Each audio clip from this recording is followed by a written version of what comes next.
Uh, Hi, teacher. I'm Francisco Nunez. I'm 25 years old.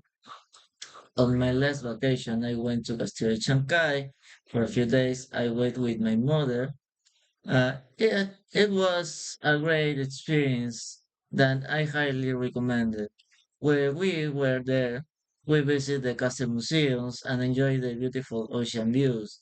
We also ate a lot of delicious seafood which was one of the highlights of the trip.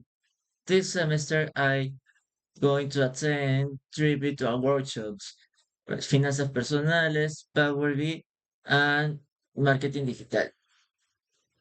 I'm taking this workshop to acquire new skills and broaden my professional knowledge.